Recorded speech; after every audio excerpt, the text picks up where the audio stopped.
तेलुगु रियासतों यानी आंध्र प्रदेश और तेलंगाना में मुस्लिम रिजर्वेशन पर 4 फरवरी को सुप्रीम कोर्ट की 5 रुकनी आईनी बेंच समाअत करेगी। मुस्लिम तंजीमों ने आंध्र प्रदेश और तेलंगाना हुकूमतों से इस केस में कामयाबी के लिए मौसर नुमाइंदगी की अपील की है।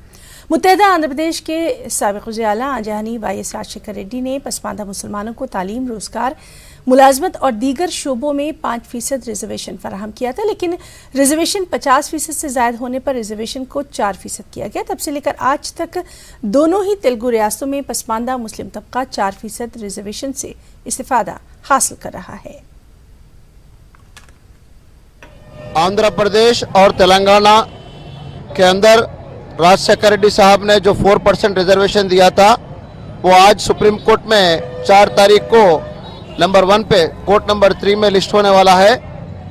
हम मुस्लिम यूनाइटेड फ्रंट की तरफ से हुकूमत आंध्र प्रदेश और हुकूमत तेलंगाना से दरख्वास्त करते हैं कि वो इमीडिएट अपने एडवोकेट्स को, जो कॉन्स्टिट्यूशनल एक्सपर्ट्स हैं, उनको अलर्ट करे और मुस्लिम रिजर्वेशन की तहफ़्फ़ुज़ के लिए वो इमीडिएट एक्शन में आए। कॉन्स्टिट्यूशनल बेंच का एग्जीक्यूट होना और उसमें इमीडिएट से ये केस को जो है लिस्ट में नंबर 1 पर लाना, ये कोई साजिश नज़र आ रही है। हम हुकूमत आंध्र प्रदेश और हुकूमत तेलंगाना दोनों को हम अलर्ट करना चाहते हैं कि ये मुस्लिम रिजर्वेशन जो पिछले 10-12 साल से चल रहा है, ये अब खतरे में पड़ रहा है। अगर खुदा न खास्ता ये रिजर्वेशन मारा जाता है या कैंसिल कर दिया जाता है तो इसकी पूरी जिम्मेदारी दोनों हुकूमतों पर होगी, क्योंकि उन्होंने अब तक जो है उसका सही तरीके से नोटिस नहीं लिया है। राजशेखर रेड्डी साहब ने मुसलमानों के लिए 4% रिजर्वेशन दिए थे, वो कोर्ट में चल रहा था, वो कॉन्स्टिट्यूशन बेंच पे आने वाला है।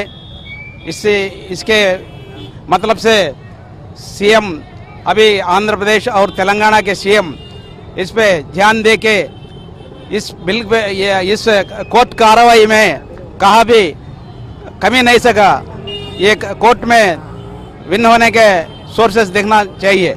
हमारे वाई.एस. राजशेखर रेड्डी के फर्जंद जनाब जगन राजशेखर रेड्डी भी इस कार्यक्रम को जरूर साथ देकर हमारे मुसलमान वो जबान दिए हैं, मुसलमानों को कोई भी धक्का है तो मैं साथ रहूंगा, मुसलमानों के साथ रहूंगा। इंशाल्लाह मैं उम्मीद करता हूं हमारे वाई.एस. राजशेखर रेड्डी के फर्जंद साहब और हमारे तेलंगाना के चीफ मिनिस्टर साहब, इन दोनों हमदर्द बनकर हमारा ये रिजर्वेशन अगर जो फेल होगा तो भी दिल खोलकर उसको फाइट करके आगे लाते बल्कि उम्मीद करते हुए मैं इस बात को रखता हूँ। वाई.एस. राजशेखर रेड्डी साहब की भरपूर कोशिशों के बाद जो 4% रिजर्वेशन मुसलमानों को अता किया गया, पूरी मुस्लिम कौम उसके ऊपर उम्मीद करते हुए दुआएं कर रही है कि फिर वाई.एस. राजशेखर रेड्डी की हुकूमत आ जाए। इसी मोहब्बत में जगन मोहन रेड्डी को हम फिर वापस इख्तिदार में ला चुके हैं। अगर उनका इख्तिदार बाकी रहना चाहे तो हमारा 4% रिजर्वेशन फाइट करके किसी भी तरह रोकने की हम उम्मीद और गुजारिश करते हैं।